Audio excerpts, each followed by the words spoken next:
Hello and welcome to another video, and in this video I'm going to very briefly touch upon some of the books that I have recently read.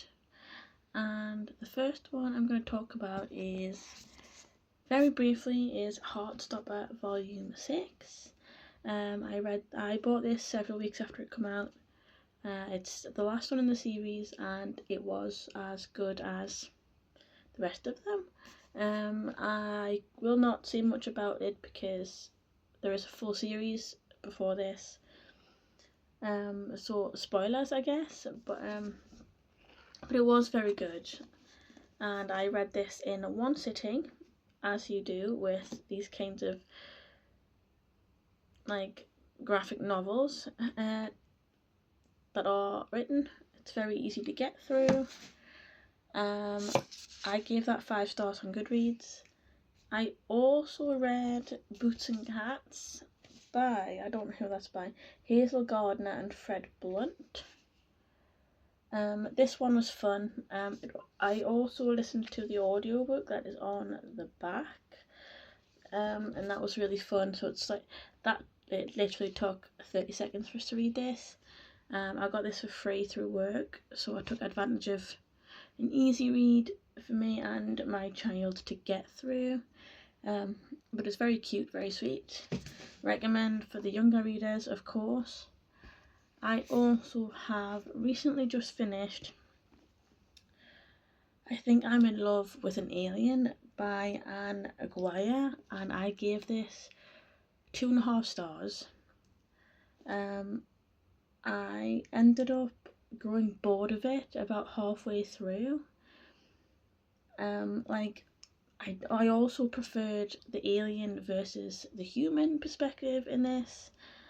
I found her a little bit whiny, and he was just genuinely a really curious guy, a nice fresh outlook on things, and like despite him initially just wanting to go home, yes, I liked the nerdiness of it. Had a lot of like Star Trek references, those references to, I forget what it's called, but it's like, and that's it, Ice Planet Barbarians, there's that. There is a reference to Blanche from The Golden Girls, which I fully appreciate because The Golden Girls is one of the best things on TV that has ever been on TV. I did get irritated by the lack of things going on though. Like, it wasn't even like cozy stuff, because cozy means like nothing much really does go on, but it wasn't really that either. It was just generally a bit boring halfway through. Yeah.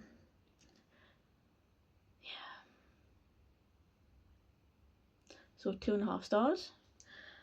Doesn't mean I hated it though. It did make us laugh in some points, but like it wasn't really the best. The next thing that I finished was Divorced, Beheaded, Ghosted, and I'm not even gonna try and pronounce that author's name because I'm too English for that.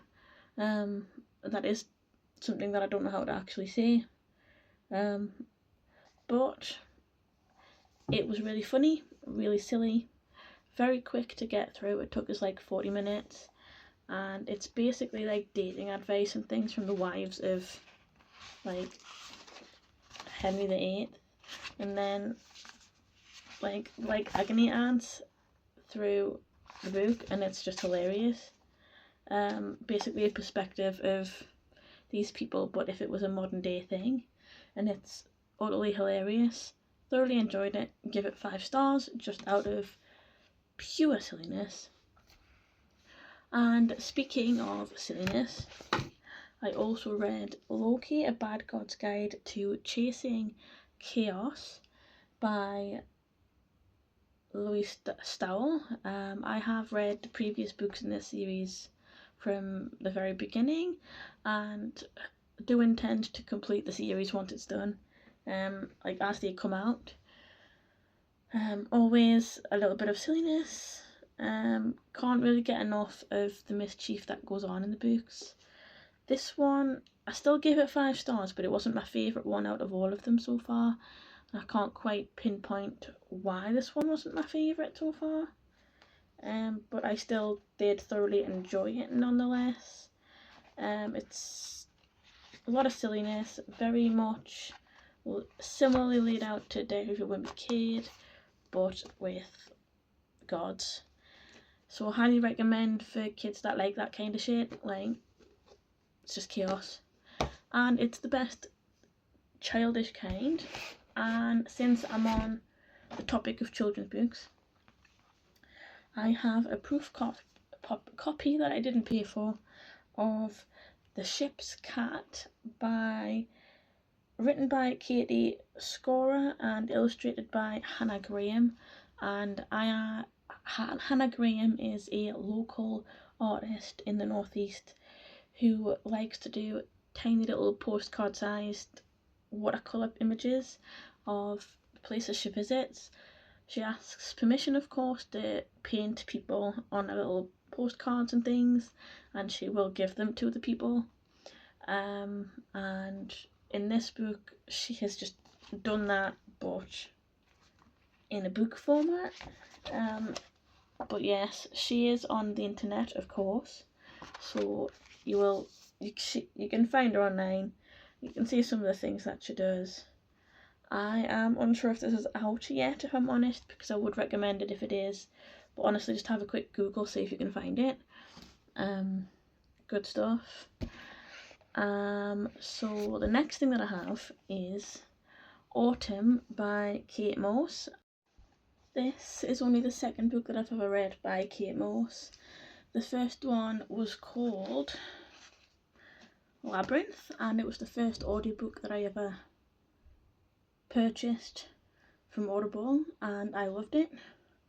And this one isn't fiction though, this one is non-fiction, about where she grew up and where she has fond memories of, and I thoroughly enjoyed this. I give it 5 stars. It's one of those books where you long for a place that you've never been. Like, I don't know Sussex. I generally have no reason to be there, but Kate Morse has a very good way of making you feel like you're missing a place you've never been, which I fully appreciate in her work, and I commend that for her, and 5 stars. A book that I did forget about before was The Cow in the Dark at Night by Jess Hannigan. This one is very cute. Its illustrations are amazing, and it's the silliest and funniest thing I've ever read. And context of the book, the end page, like the back, it makes so much sense if you've read it, and I just love it.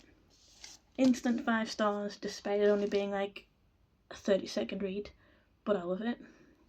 And the last thing that I have to show you is Sakamoto Days Volume 8. Don't have anything to say, but I'm still thoroughly enjoying the series. 5 stars as always. And I can't wait to continue with the series. Which, you know, will probably be another year's time when I get another 2 copies and binge them both in like a month. Like in a couple of days, because it only takes a little over an hour for us to get through these. But I love them and will always recommend these ones. It's like John Wick, but manga. Fun stuff. So yes, I hope you've enjoyed today's video, and thanks for watching, and I'll see you again very soon.